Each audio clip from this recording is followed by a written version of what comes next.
तो दोस्तों, आज के इस विश्लेषण में हम इतिहास की एक ऐसी दास्तान को डीपली डिकोड करने वाले हैं जो किसी थ्रिलर से कम नहीं है। जरा सोचिए, एक तरफ दुनिया की सबसे ताकतवर मुगल सल्तनत, जिसके पास बेहिसाब फौज और बारूद का अंबार है, और उसके सामने कौन है? एक मामूली अफगान जागीरदार का बेटा। न कोई बड़ा नाम, न कोई शाही ताज, लेकिन इस शख्स के लोमड़ी जैसे चालाक दिमाग ने पूरे मुगल साम्राज्य की जड़ें हिलाकर रख दी थीं। जी हाँ, हम बात कर रहे हैं फरीद खान की, जिन्हें आगे चलकर दुनिया ने शेरशाह सूरी के नाम से जाना। तो चलिए आज एक एक्सपर्ट हिस्टोरियन के नजरिए से समझते हैं कि आखिर इस अंडरडॉग ने इतने बड़े साम्राज्य को मात कैसे दी।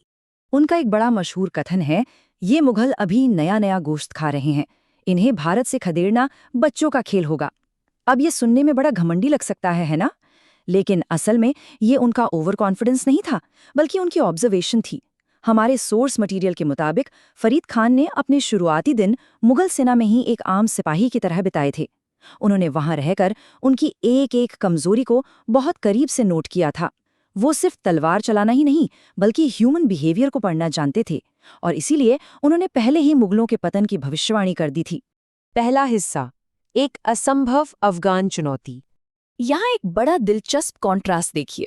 एक तरफ है सम्राट हुमायूं, इनके पास सब कुछ था, लेकिन ये अपनी ही आयशो आराम और अफीम के नशे में पूरी तरह डूबे हुए थे। और दूसरी तरफ है शेरशाह सूरी, जो बिल्कुल शांति से, बिना किसी शोर शराबे के अपनी ताकत इकट्ठा कर रहे थे। एक एक्सपर्ट ऐतिहासिक विश्लेषण हमें बताता है कि हुमायूं की सबसे बड़ी भूल यही विलासिता थी। वहीं शेरशाह का सबसे खतरनाक हथियार उनकी तलवार नहीं, बल्कि सामने वाले की मानसिकता को समझने की उनकी जबरदस्त क्षमता थी। दूसरा हिस्सा, चौसा का मास्टर स्ट्रोक। बात है साल 1539 की। ये वो साल था जब चौसा के मैदान में एक ऐतिहासिक टकराव हुआ। हुमायूं को पूरा भरोसा था कि उसकी इतनी विशाल फौज और भारी भरकम तोपों के आगे ये बागी कहाँ टिकेगा, इसे तो आसानी से कुचला जा सकता है। लेकिन यहाँ एक घमंड और एक शातिर दिमाग की टक्कर थी, और नतीजा क्या हुआ वो वाकई हैरान करने वाला था।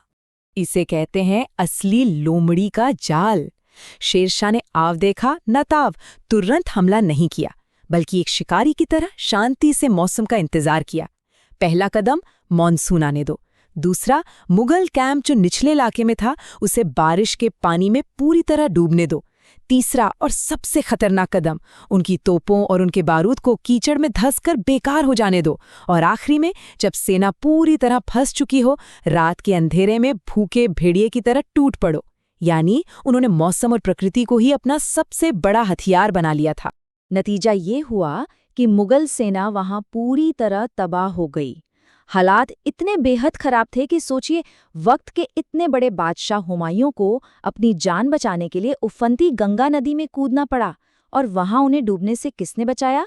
एक भिश्ती ने, यानी एक पानी धोने वाले आम आदमी ने अपनी चमड़े की थैली का सहारा देकर उनकी जान बचाई।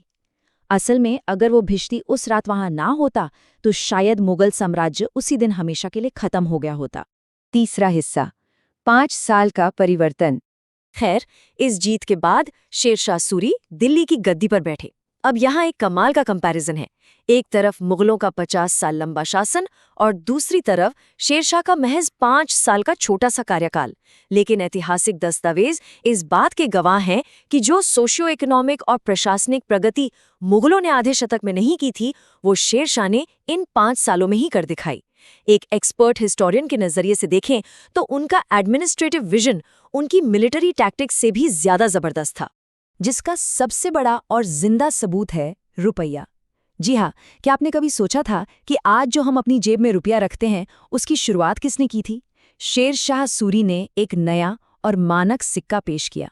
किसी भी साम्राज्य के आर्थिक विकास के लिए अपनी करेंसी को स्टैंडर्डाइज करना एक फाउंडेशनल कदम होता है, और ये इतना रेवोल्यूशनरी कदम था कि आज सदियों बाद भी यही रुपया हमारी और पूरे भारतीय उपमहाद्वीप की आर्थिक पहचान बना हुआ है, और ट्रू गेम चेंजर। और सिर्फ इकोनॉमी ही नहीं, उन्होंने इंफ्रास्ट्रक्चर को भी पूरी तरह ट्रांसफॉर्म कर दिया। मशहूर ग्रैंड ट्रंक रोड यानी जीटी रोड का निर्माण करवाना ये कोई छोटा मोटा प्रोजेक्ट नहीं था, और सिर्फ सड़कें नहीं बनवाई, इसके साथ ही उन्होंने एक ऐसी हाईली एफिशिएंट डाक और पोस्टल व्यवस्था बनाई कि साम्राज्य के एक कोने से दूसरे कोने तक खबरें आग की तरह तेजी से पहुंचने लगीं। इन दो चीज़ों, करेंसी और कनेक्टिविटी, ने पूरे उपमहाद्वीप पर उनका प्रशासन एकदम पत्थर की लकीर की तरह मजबूत कर दिया। चौथा और आखिरी हिस्सा, एक अधूरा साम्राज्य। लेकिन जैसा हम जानते हैं, हर कहानी का एक अंत होता है। साल था 1545। ये वो साल था जब शेर शाह सूरी कालिंजर के किले को जीतने के अभियान पर निकले थे। उनका अंत किसी बीमारी से या बिस्तर पर नहीं हुआ। वो आखिरी सांस तक एक योद्धा थे और बिल्कुल एक योद्धा की तरह मैदाने जंग में ही लड़े। एक अचानक हुए बारूद के विस्फोट ने इस महान सम्राट की जान ले ली। अब आप यहाँ इतिहास की इस अजीब सी विडंबना को देखिए। जिस इंसान ने चौसा के मैदान में अपनी चालाकी से मुगलों के बारूद को कीचड़ में धंसाकर बेकार कर दिया था, आखिर में वही अपने ही बारूद के विस्फोट का शिकार हो गया। किस्मत का खेल भी कितना अजीब होता है ना। तो इस पूरे ऐतिहासिक विश्लेषण के अंत में हमारे सामने एक बहुत ही गहरा और विचार करने योग्य सवाल आता है। जरा विचार कीजिए, अगर शेरशाह सूरी को 10 साल और मिल जाते तो क्या लगता है आपको, क्या मुगल कभी भारत वापस लौट पाते?